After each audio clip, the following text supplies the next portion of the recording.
नमस्कार दोस्तों, स्वागत है आप सभी का आपके अपने इस यूट्यूब चैनल धीवर एकेडमी पर। दोस्तों आज का जो हमारा क्लास है वो क्लास नंबर 39वां होने वाला है। और आज की क्लास का जो हमारा विषय रहने वाला है वो बाल विकास, जिसे आप लोग सीडीपी के नाम से जानते हो।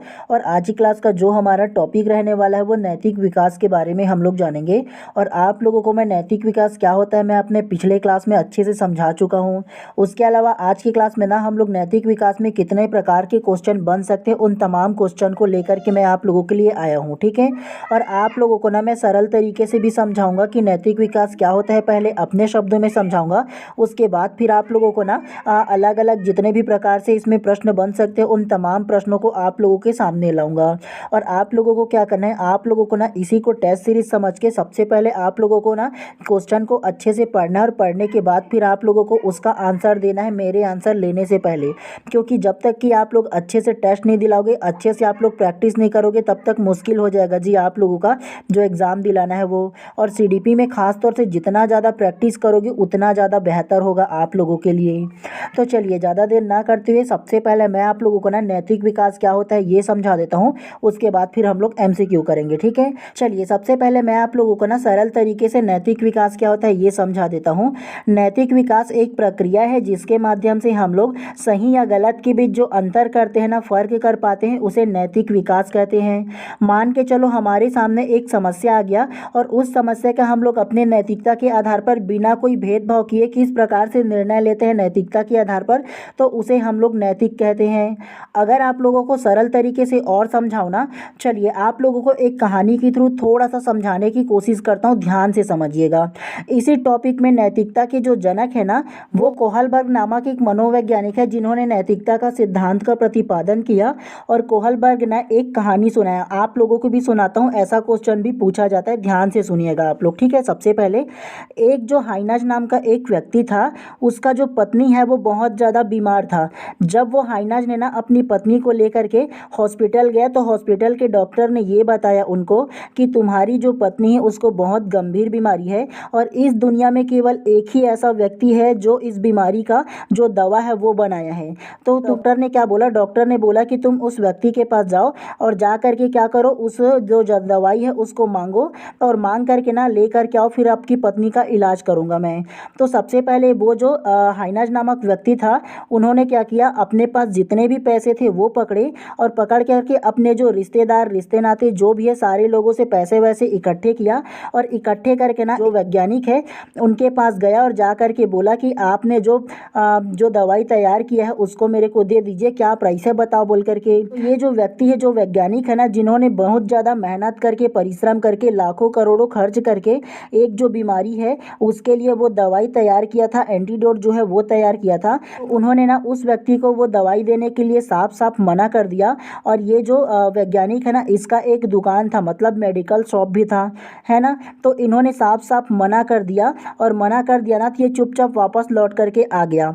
अब ये हाइनाज नामक जो व्यक्ति है उनके पास एक रास्ता ये बचा था कि वो देखो दुनिया में ना दूसरा ऐसा कोई दवा नहीं था जो उसकी बीमारी को ठीक कर सके उसकी पत्नी को।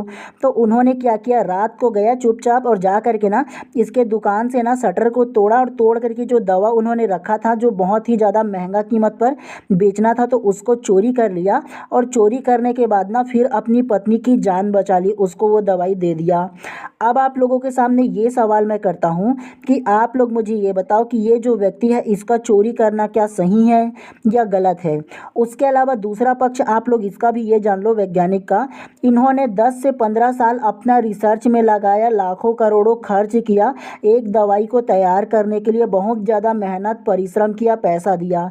तो ये बताओ कि वो दवाई को मुंह मांगे कीमत पर, मतलब मेहनत पर जो बनाया था उसको ज़्यादा पैसे पर बेचना और प्रॉफिट कमाना, इसके लिए क्या सही है?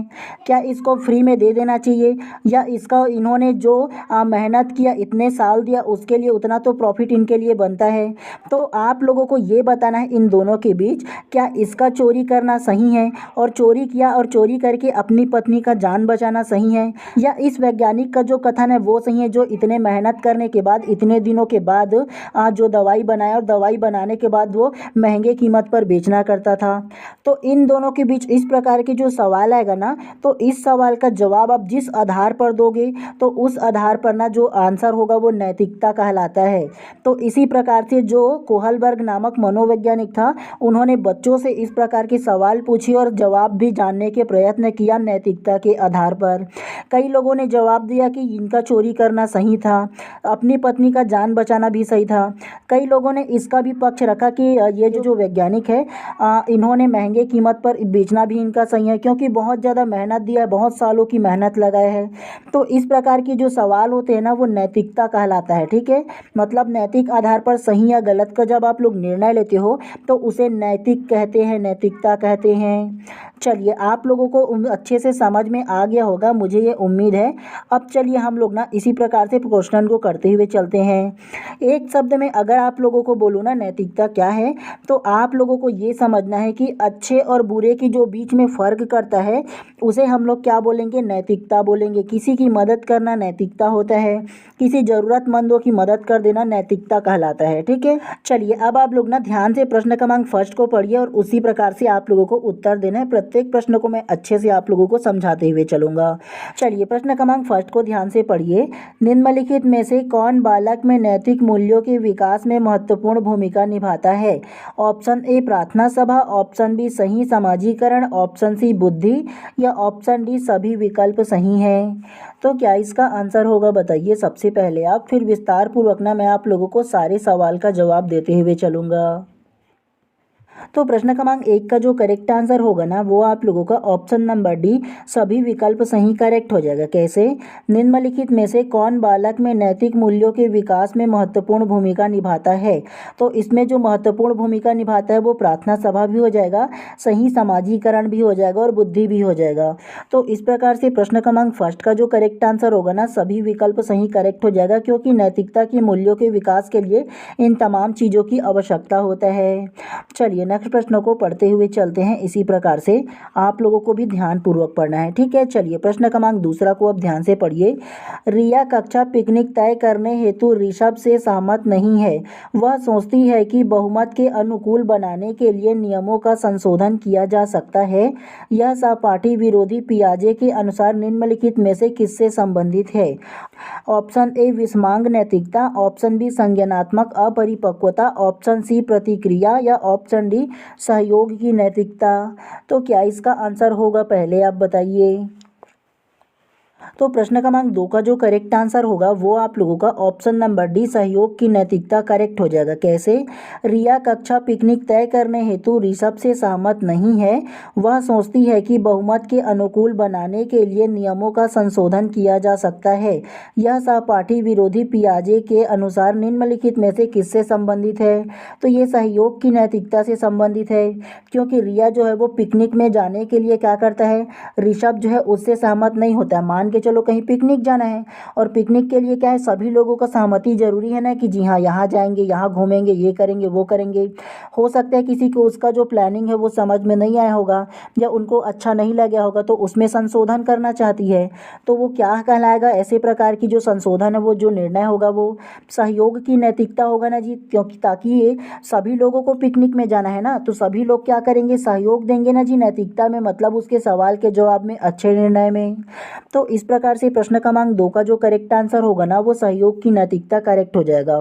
और एक चीज़ आप लोगों को याद रखना है, ये जो नैतिक विकास जो है ना, वो सबसे पहले पियाजे ने दिया था, इसका जो सिद्धांत है वो, लेकिन पियाजे के सिद्धांत को अधूरा सिद्धांत माना जाता है। ठीक है, उसके बाद फिर कोहलबर्ग नामक मनोवैज्ञानिक ने ये जो नैतिकता का सिद्धांत है वो दिया, और कोहलबर्ग के सिद्धांत को ना सबसे ऑथेंटिक सिद्धांत माना जाता है। तो ये आप लोगों को याद रखना है कि कोहलबर्ग का जो सिद्धांत है वो सबसे ऑथेंटिक सिद्धांत माना जाता है और पूर्ण सिद्धांत माना जाता है। अगर प्रश्न में पूछ लिया जाए कि नैतिकता के विकास का सिद्धांत किसने दिया, तो नैतिकता का जो सिद्धांत दिया है वो कोहलबर्ग ने दिया है। आप लोगों को नोट करके रखना है, इसमें वेरी वेरी इंपॉर्टेंट है। चलिए नेक्स्ट प्रश्न को पढ़ते हुए चलते हैं इसी प्रकार से। चलिए प्रश्न क्रमांक 3 को अब ध्यान से पढ़िए। कोहलबर्ग का सिद्धांत निम्न में से किस विकास से संबंधित है? ऑप्शन ए भाषा विकास, ऑप्शन बी सामाजिक विकास, ऑप्शन सी नैतिक विकास या ऑप्शन डी शारीरिक विकास। तो क्या इसका आंसर होगा?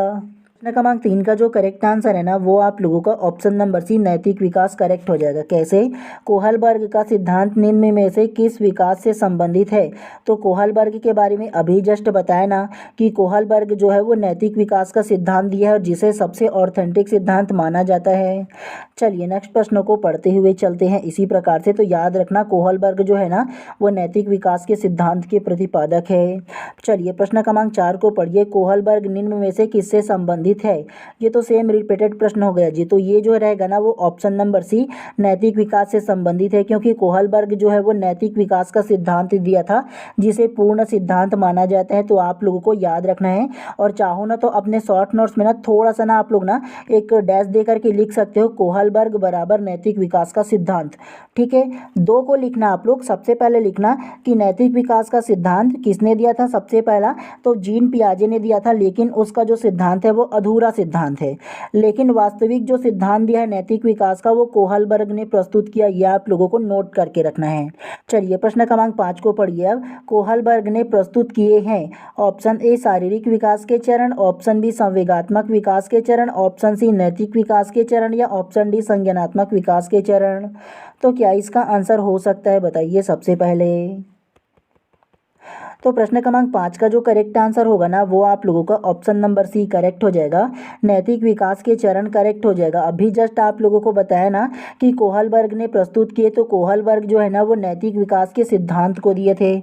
और कोहलबर्ग जो है ना वो कुल 12 प्रकार के अलग अलग कहानियाँ सुनाए बच्चों को, और बच्चों के ना कहानियों के माध्यम से उनकी जो सोच है ना, उनकी जो नैतिकता है उसके बारे में जानने का प्रयत्न किया।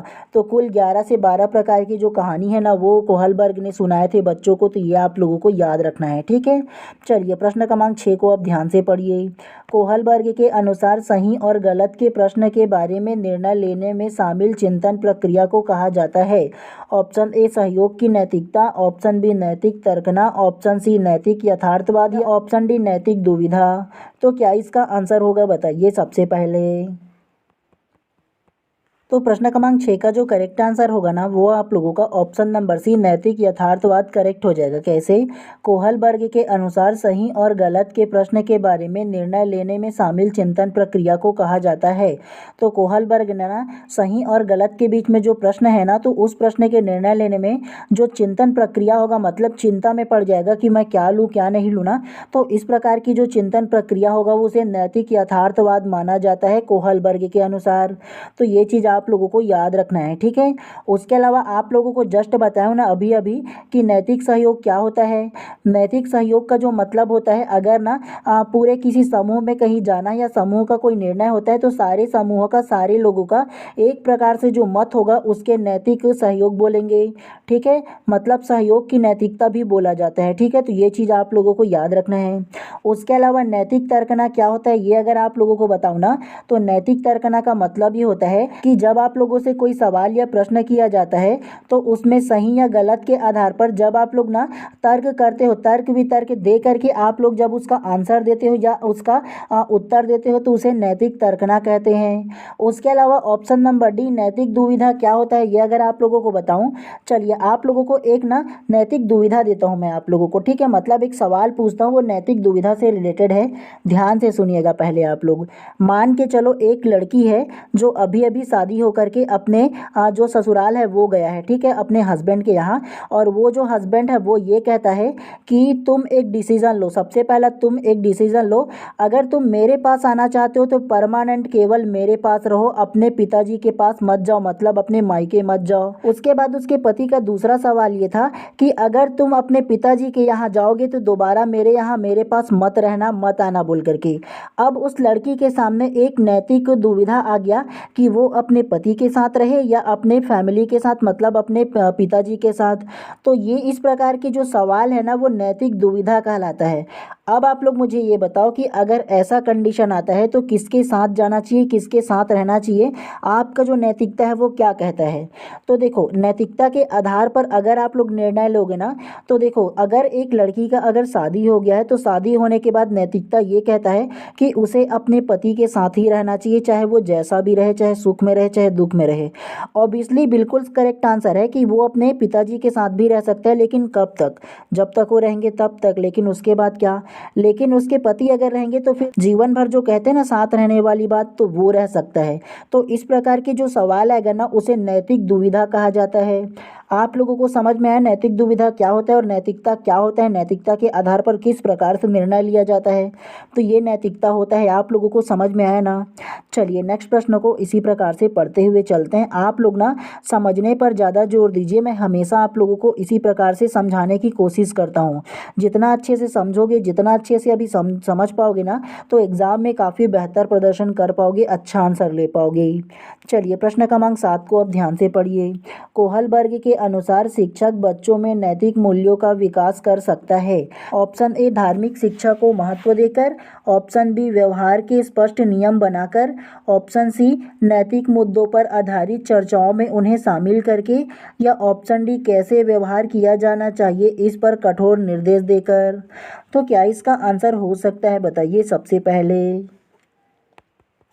तो प्रश्न क्रमांक 7 का जो करेक्ट आंसर होगा ना वो आप लोगों का ऑप्शन नंबर सी जो है वो करेक्ट हो जाएगा। नैतिक मुद्दों पर आधारित चर्चाओं में उन्हें शामिल करके करेक्ट हो जाएगा। कैसे? कोहलबर्ग के अनुसार शिक्षक बच्चों में नैतिक मूल्यों का विकास कर सकता है। तो कोहलबर्ग के अनुसार जो शिक्षक है वो बच्चों में कैसे नैतिक मूल्यों का विकास करेगा, तो नैतिक मुद्दों पर आधारित चर्चाओं में उन्हें शामिल करके। अभी आप लोगों को जस्ट मैं आप लोगों को एक चीज़ समझाया ना कि एक जो महिला है, मतलब जो शादीशुदा महिला है, उसे उसके सामने एक नैतिक सवाल आ गया कि वो अपने पति के साथ रहना चाहता है या अपने पिता के साथ। तो इस प्रकार की जो सवाल है इस पर क्या करेंगे, बच्चों को शामिल करेंगे इसमें। ठीक उसी प्रकार से मैं आप लोगों को एक शिक्षक होने के नाते आप लोगों को शामिल किया ना कि आप लोग मुझे बताओ ये जो सवाल है, ये जो मुद्दा है, ये जो नैतिक जो आधार पर आप लोगों को सवाल का जवाब देना है वो क्या होगा बोल करके। तो ठीक इसी प्रकार से कोहलबर्ग ने भी ना उपयोग किया था। एक शिक्षक को क्या किया, तो शिक्षक के रूप में वो खुद गया और जाकर के बच्चों से सवाल किया और उससे जवाब मांगा। तो एक जो शिक्षक होगा वो इसी प्रकार के जो सवाल है ना वो करेंगे और उस सवाल के आधार पर ना नैतिकता की जांच करेंगे कि बच्चों में कितना है। चलिए नेक्स्ट प्रश्न को पढ़ते हुए चलते हैं। चलिए प्रश्न क्रमांक 8 को ध्यान से पढ़िए। कोहलबर्ग के सिद्धांत के योगदान के रूप में निम्नलिखित में से किसे माना जा सकता है। ऑप्शन ए इस सिद्धांत में विस्तृत परीक्षण प्रक्रियाएं हैं, ऑप्शन बी यह नैतिक तर्क और कार्यवाही के बीच एक स्पष्ट संबंध स्थापित करता है, ऑप्शन सी उनका विश्वास है कि बच्चे नैतिक दार्शनिक है, या ऑप्शन डी उनके सिद्धांत में संज्ञानात्मक परिपक्वता और नैतिक परिपक्वता के बीच एक सहयोग का समर्थन किया है। तो क्या इसका आंसर हो सकता है, बताइए सबसे पहले। तो प्रश्न क्रमांक 8 का जो करेक्ट आंसर है ना वो आप लोगों का ऑप्शन नंबर डी जो है वो करेक्ट हो जाएगा। उनके सिद्धांत ने संज्ञानात्मक परिपक्वता और नैतिक परिपक्वता के बीच सहयोग का समर्थन किया है, करेक्ट हो जाएगा। कैसे? कोहलबर्ग के सिद्धांत के योगदान के रूप में निम्नलिखित में से किसे माना जाता है। कोहलबर्ग के सिद्धांत के अनुसार संज्ञानात्मक परिपक्वता और नैतिक परिपक्वता के बीच जो सहयोग और समर्थन किया जाता है उसे ही माना जाता है। तो ये चीज़ आप लोगों को ध्यान रखना है, ठीक है। चलिए नेक्स्ट प्रश्नों को पढ़ते हुए चलते हैं इसी प्रकार से। चलिए प्रश्न क्रमांक 9 को ध्यान से पढ़िए। कोहलबर्ग द्वारा नैतिक विकास की कितनी अवस्थाएं सुझाई गई है। ऑप्शन ए 4 अवस्थाएं, ऑप्शन बी 5 अवस्थाएं, ऑप्शन सी 6 अवस्थाएं, या ऑप्शन डी 7 अवस्थाएं। तो क्या इसका आंसर होगा, बताइए सबसे पहले। तो प्रश्न क्रमांक 9 का जो करेक्ट आंसर है ना वो आप लोगों का ऑप्शन नंबर सी 6 अवस्थाएं करेक्ट हो जाएगा। कैसे? कोहलबर्ग द्वारा नैतिक विकास की कितनी अवस्थाएं सुझाई गई है। तो कोहलबर्ग नामक मनोवैज्ञानिक ने 6 प्रकार की जो अवस्थाएं हैं नैतिक विकास में बताया गया है, ये आप लोगों को याद रखना है। और कौन कौन सा नैतिक अवस्थाएं हैं 6 प्रकार की, ये अगर आप लोगों को बताऊँ ना तो सबसे पहला देखो, पूर्व पारंपरिक स्तर में 2 अवस्थाएं बताया गया है। क्या? तो पूर्व पारंपरिक स्तर में ना 2 अवस्थाएं पहले बताया गया है, जिसमें पहला जो अवस्था है वो आज्ञा और दंड अभिविन्यास है। क्या? तो पहला अवस्था आज्ञा और दंड अभिविन्यास है। और दूसरा जो अवस्था है वो साधनात्मक उद्देश्य और विनिमय है। उसके अलावा ना दूसरा में ना जो पारंपरिक स्तर है उसमें 2 प्रकार से फिर से बताया है। तो उसके अंतर्गत तीसरा जो अवस्था होगा वो अच्छा लड़का अच्छा लड़की अभिविन्यास आएगा। और चौथा जो स्तर है वो आ जाएगा कानून और व्यवस्था अभिविन्यास आ जाएगा। उसके अलावा तीसरा जो स्तर होगा ना उसमें 2 प्रकार की जो अवस्थाएं हैं वो भी बताया गया है। और ये जो तीसरा स्तर है वो उत्तर पारंपरिक स्तर है, जिसमें 2 अवस्थाएं फिर से बताया है। और इसमें चौथा जो अवस्था है वो आएगा सामाजिक अनुबंधन और व्यक्तिगत अधिकार आएगा। और छठवां जो स्तर आएगा वो सार्वभौमिक नैतिकता का सिद्धांत आ जाएगा। आप लोग थोड़े से कंफ्यूज हो गए होंगे, मुझे ये यकीन है। आप लोगों को थोड़ा सा सरल तरीके से बता देता हूँ। कोहलबर्ग ने नैतिक विकास की जो अवस्था है वो 6 प्रकार के अवस्था बताया गया था। और 3 प्रकार से ना उन्होंने जो स्टेज है वो रखा था। तो 3 स्टेज में ना 2-2 स्टेज में जो अवस्था है वो बांटा था। 3 स्टेज कौन सा था? तो सबसे पहला जो स्टेज होगा वो पूर्व पारंपरिक स्तर होगा। क्या? तो पूर्व पारंपरिक स्तर पहला स्टेज हो जाएगा। और इस पहला स्टेज में 2 प्रकार की अवस्था बताया है। सबसे पहला जो अवस्था होगा वो आज्ञा और दंड अभिविन्यास पहला अवस्था हो जाएगा। दूसरा जो अवस्था होगा वो साधनात्मक उद्देश्य का विन्यास हो जाएगा। उसके अलावा दूसरा जो स्टेज आएगा, ये याद रखना, आप लोगों को बताते जा रहा हूँ, दूसरा जो स्टेज होगा वो होगा पारंपरिक स्तर होगा दूसरा स्टेज। अब ये दूसरा स्टेज है उसमें तीसरा जो अवस्था है वो दिया है और चौथा जो अवस्था है वो दिया है। तीसरा अवस्था कौन सा है इसमें? तो तीसरा अवस्था जो होगा वो अच्छा लड़का अच्छी लड़की अभिविन्यास हो जाएगा। चौथा जो स्टेज होगा इसमें वो कानून और व्यवस्था अभिविन्यास हो जाएगा। उसके अलावा तीसरा स्तर आएगा। क्या? तो तीसरा स्तर या तीसरा स्टेज बोल सकते हो। तीसरा स्तर या तीसरा स्टेज का जो नाम है वो उत्तर पारंपरिक स्तर है। और उत्तर पारंपरिक स्तर में 2 प्रकार की जो अवस्थाएं फिर से दी, 5वां और 6वां करके। तो 5वां जो अवस्था है वो क्या होगा? सामाजिक अनुबंधन और अभिव्यक्ति अधिगम हो जाएगा। उसके अलावा 6वां जो अवस्था होगा वो सार्वभौमिक नैतिकता का सिद्धांत हो जाएगा। तो इस प्रकार से 3 प्रकार के स्तर से 6 प्रकार की अवस्थाएं दिया था। तो ये चीज़ आप लोगों को समझ में आ गया होगा, अब मैं ये उम्मीद करता हूँ। चलिए नेक्स्ट प्रश्न को पढ़ते हुए चलते हैं। और आप लोगों को ना नोट करके रख लेना है। कोहलबर्ग ने ना 6 प्रकार की अवस्था दिया और 3 प्रकार के स्तर दिया है, उनको याद रखना है। ठीक है, चलिए प्रश्न क्रमांक 10 को अब ध्यान से पढ़िए। लॉरेंस कोहलबर्ग के सिद्धांत में कौन सा नैतिकता की अनुपस्थिति को सही अर्थ में सूचित करता है? ऑप्शन ए चौथा स्तर, ऑप्शन बी पहला स्तर, ऑप्शन सी दूसरा स्तर या ऑप्शन डी तीसरा स्तर। तो क्या इसका आंसर होगा बताइए सबसे पहले आप। तो प्रश्न क्रमांक 10 का जो करेक्ट आंसर होगा ना वो आप लोगों का ऑप्शन नंबर बी पहला स्तर करेक्ट हो जाएगा। कैसे? लॉरेंस कोहलबर्ग के सिद्धांत में कौन सा नैतिक विकास की अनुपस्थिति को सही अर्थ में सूचित करता है? तो नैतिक विकास की जो अनुपस्थिति को सही अर्थ में सूचित करता है वो पहला स्तर करेक्ट हो जाएगा। और पहला स्तर कौन सा है बताया था? पूर्व पारंपरिक स्तर को पहला स्तर बताया था ना आप लोगों को। तो पूर्व पारंपरिक स्तर में ना क्या होता है, कोहलबर्ग ने एक सिद्धांत दिया था जिसमें नैतिकता की अनुपस्थिति का सही अर्थ में सूचित करता है। तो ये चीज़ आप लोगों को याद रखना है। चलिए नेक्स्ट प्रश्न को पढ़ते हुए चलते हैं इसी प्रकार से। चलिए प्रश्न क्रमांक 11 को ध्यान से पढ़िए। एक बच्चा तर्क प्रस्तुत करता है कि हिज ये जो नाम दिया है ना वो हाइनज है। अभी आप लोगों को शुरुआती क्लास में एक स्टोरी बताया था ना, तो वो हाइनज है। ठीक है, कि हिज को दवाई की चोरी नहीं करनी चाहिए। वह दवाई जो उसकी पत्नी की जान बचाने के लिए ज़रूरी है, क्योंकि यदि वह ऐसा करता है तो उसे पकड़ा जाएगा और जेल भेज दिया जाएगा। कोहलबर्ग के अनुसार वह बच्चा नैतिक समझ की किस अवस्था के अंतर्गत आता है? ऑप्शन ए दंड एवं आज्ञा पालन अभिविन्यास, ऑप्शन बी सार्वभौमिक नैतिकता का सिद्धांत अभिविन्यास, ऑप्शन सी यांत्रिक उद्देश्य अभिविन्यास या ऑप्शन डी सामाजिक क्रम नियंत्रित अभिविन्यास। तो क्या इसका आंसर होगा आपको बताना है। और आप लोगों को जो मैं स्टोरी बताया था ना हाइनज का और उसकी पत्नी का, जो हाइनज ने अपनी पत्नी की जान बचाने के लिए मेडिकल शॉप से जो एक साइंटिस्ट था तो उसके दुकान से जो दवाई है वो चोरी करके अपनी पत्नी की जान बचाई थी उस दवाई को दे करके। तो क्या वो सही है या क्या वो गलत है, एक बच्चे को सुनाया और किस आधार पर होगा ये बताना था उनको, किस अवस्था में ये कहानी का आंसर लिया है ये बताना है आप लोगों को। तो प्रश्न क्रमांक 11 का जो करेक्ट आंसर होगा ना वो आप लोगों का ऑप्शन नंबर है दंड एवं आज्ञा पालन अभिविन्यास करेक्ट हो जाएगा। कैसे? तो प्रश्न क्रमांक 11 में ये कहा है कि आप लोगों को एक कहानी सुनाया था हाइनज का ना। तो हाइनज और उसकी पत्नी जो थी वो गंभीर बीमार थी और उस बीमारी का इलाज करने के लिए क्या था, तो उस बीमारी का इलाज करने के लिए एक जो साइंटिस्ट है उन्होंने एक दवाई बनाया था, उससे वो मांगने के लिए गया और मांगने के लिए गया तो वो नहीं दिया और नहीं दिया तो क्या किया, वो चोरी कर लिया और चोरी करने के बाद क्या किया, अपनी पत्नी को दिया और उसकी पत्नी का जान बचा लिया। अब ये कहानी एक बच्चे को सुनाया गया और उस बच्चे ने ये कहा कि वो जो हाइनज नामक व्यक्ति, उसे चोरी नहीं करनी चाहिए थी। अगर चोरी करते हुए पकड़ा जाता तो उसे पकड़ लेते पुलिस वाले और जेल भेज देते।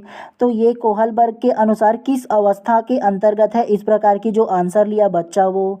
तो कोहलबर्ग के अनुसार ना ये दंड और आज्ञा पालन अभिविन्यास होगा, क्योंकि चोरी करना पाप है ये बताया गया था बच्चों को, है ना। और चोरी करेगा तो उसे पुलिस के द्वारा दंड दिया जाएगा आज्ञा पालन में, है ना। तो उसे कोहलबर्ग ने किस अवस्था में रखा, तो दंड एवं आज्ञा पालन अभिविन्यास वाली जो अलग स्टेज है, अवस्था है, उसके अंतर्गत रखा है। ठीक है, करनी सही थी या गलत थी, आप अपने अनुसार बताइए कमेंट बॉक्स में। चलिए नेक्स्ट प्रश्न को पढ़ते हुए चलते हैं और दोनों पक्ष को रख करके बताइएगा ना। लगभग 10 से 15 साल वो साइंटिस्ट जो था वो दवाई को बनाने में लगा दिया, दिन रात एक करके बना दिया। अब बताओ, लाखों रुपया उन्होंने खर्चा किया प्लस दिन रात मेहनत किया, उसके बाद वो दवाई को बनाया। तो क्या उनकी ये इच्छा नहीं होगी कि मैं इस दवाई को मुंह मांगी कीमत पर बेचूं, थोड़ा सा प्रॉफिट कमाऊं। उसके अलावा दूसरा पक्ष ये रख करके बताना कि अपनी पत्नी का जान बचाना और जान बचाने के लिए चोरी करना क्या सही है या गलत है। दोनों पक्षों को रखते हुए अगर आप लोग आंसर दोगे ना तो वो नैतिकता कहलाएगा। तो आपके अनुसार क्या होना चाहिए बताइएगा आप लोग। ठीक है, चलिए प्रश्न क्रमांक 12 को अब ध्यान से पढ़िए। कोहलबर्ग के अनुसार किस अवस्था में नैतिकता बाह्य कारकों द्वारा निर्धारित होती है। ऑप्शन ए पूर्व पारंपरिक अवस्था, ऑप्शन बी पारंपरिक अवस्था, ऑप्शन सी पश्चात पारंपरिक अवस्था या ऑप्शन डी उपरोक्त में से कोई नहीं। तो क्या इसका आंसर होगा बताइए सबसे पहले आप।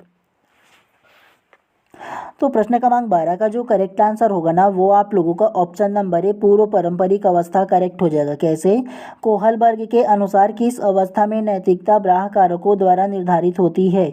तो कोहलबर्ग के अनुसार जो कोहलबर्ग की जो पहली अवस्था है ना पूर्व पारंपरिक अवस्था, तो इसमें नैतिकता की बाह्य कारकों द्वारा निर्धारित होती है। मतलब बाहर लोग जो होंगे ना, बाहरी लोग, वो लोग नैतिकता को निर्धारित करते हैं। ये चीज़ आप लोगों को याद रखना है पूर्व पारंपरिक स्तर में।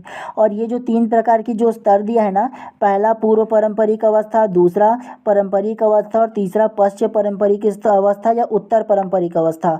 तो ये तीनों प्रकार की जो अवस्था है वो कोहलबर्ग ने दिया है, ये आप लोगों को नोट करके रखना है। और तीनों अवस्था में 2-2 अलग अलग चरण में बांटा है। मतलब तीनों जो अवस्था दिया है इसके अंतर्गत ना 2-2 चरण और बांटा है, तो इनको भी आप लोगों को याद रखना है। चलिए नेक्स्ट प्रश्न को पढ़ते हुए चलते हैं फिर से। चलिए प्रश्न क्रमांक 13 को ध्यान से पढ़िए। किसी बच्चे का दिया गया विशिष्ट उत्तर कोहलबर्ग के नैतिक तर्क के सोपानों की विषय वस्तु के किस सोपान के अंतर्गत आएगा। आप लोगों को इसको देख करके बताना है। यदि आप ईमानदार हैं तो आपके माता पिता आप पर गर्व करेंगे, इसलिए आपको ईमानदार रहना चाहिए। तो आपको बताना है ये लाइन किस में आएगा। ठीक है, ऑप्शन ए दंड आज्ञाकारिता अनुकूलन, ऑप्शन बी सामाजिक संकुचित अनुकूलन, ऑप्शन सी अच्छी लड़की अच्छा लड़का अनुकूलन या ऑप्शन डी कानून और व्यवस्था अनुकूलन। तो क्या इसका आंसर होगा बताइए सबसे पहले। तो प्रश्न क्रमांक 13 का जो करेक्ट आंसर है ना वो आप लोगों का ऑप्शन नंबर सी करेक्ट हो जाएगा। अच्छी लड़की अच्छा लड़का अनुकूलन करेक्ट हो जाएगा। कैसे, किसी बच्चे का दिया गया विशिष्ट उत्तर कोहलबर्ग के नैतिक तर्क के सोपान की विषय वस्तु के किस सोपान के अंतर्गत आएगा। यदि आप ईमानदार हैं तो आपके माता पिता आप पर गर्व करेंगे, इसलिए आपको ईमानदार रहना चाहिए। आप लोगों ने अधिकतर बच्चों को देखा होगा कि वो हमेशा ईमानदार रहते हैं और अच्छा करना चाहते हैं।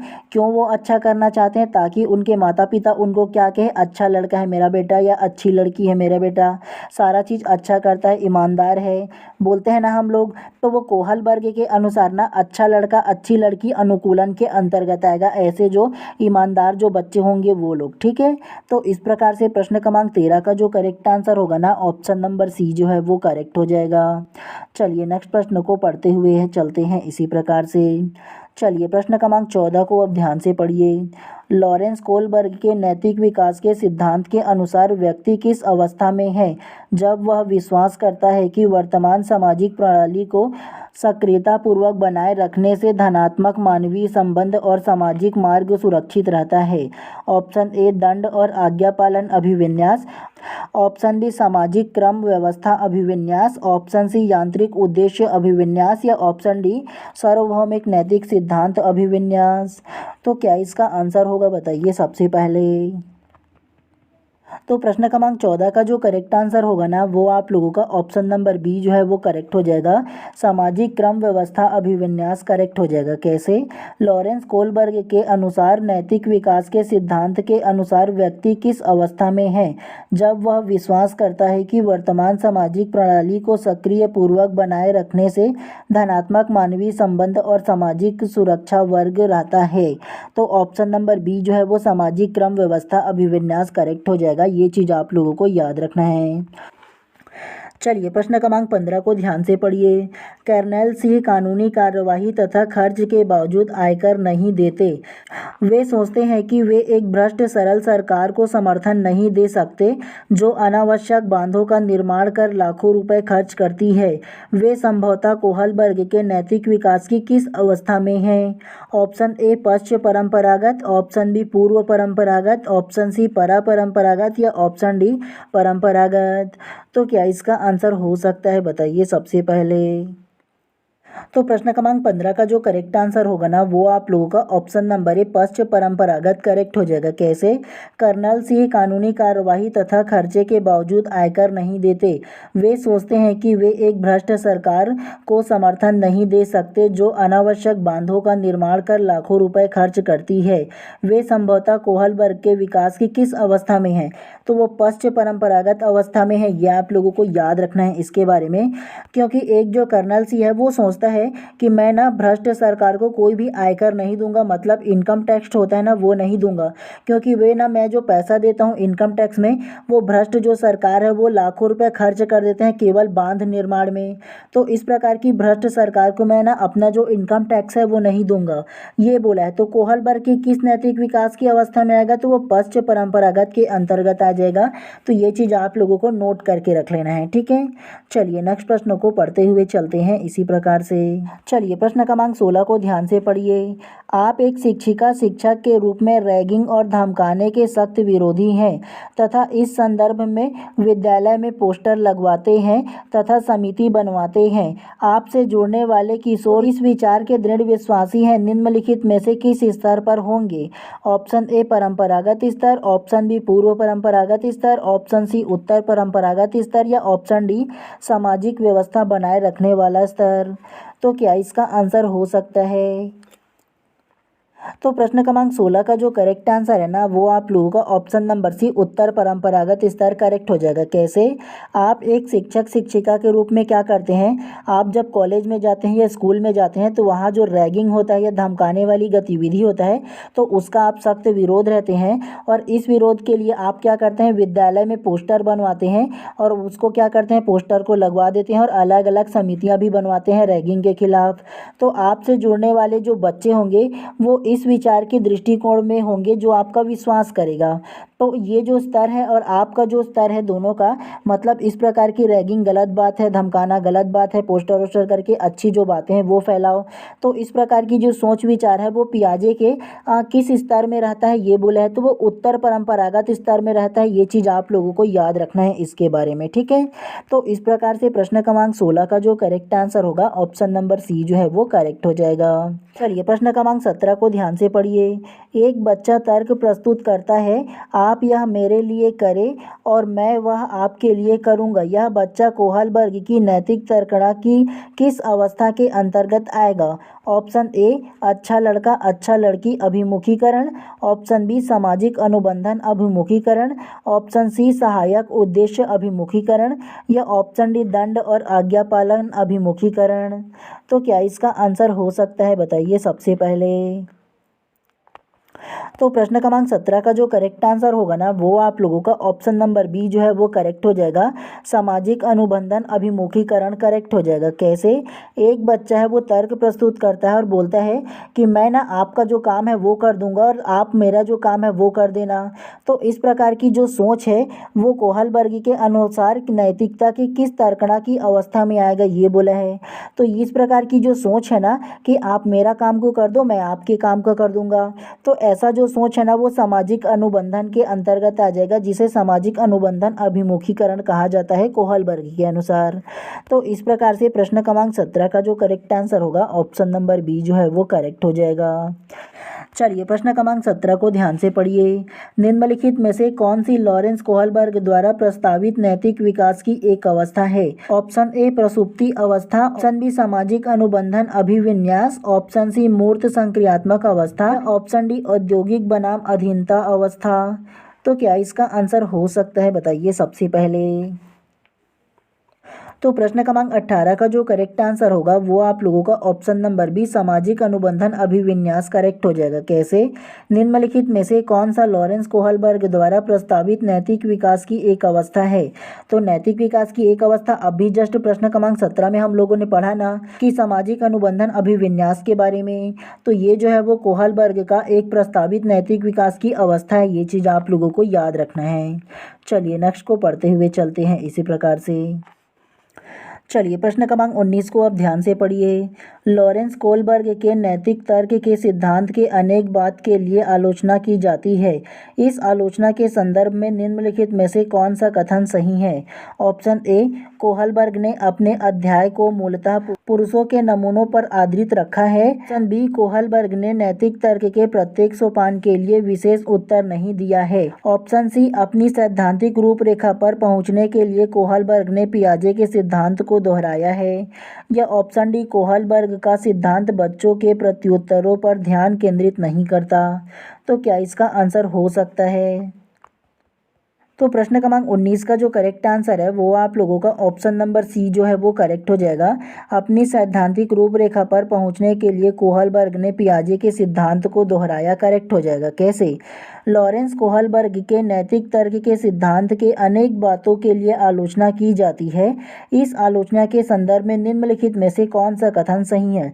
तो सही जो कथन होगा ना वो ऑप्शन नंबर सी जो है वो करेक्ट हो जाएगा, क्योंकि कोहलबर्ग जो है ना वो जीन पियाजे के जो सिद्धांत है नैतिक विकास को, तो उसी को आधार मान करके जो अपना नैतिक विकास के जो सिद्धांत है उसको दिया। तो उन्होंने क्या माना? तो दोहराया है, ये माना है नैतिक विकास के जो सिद्धांत है उसको रिपीट किया है।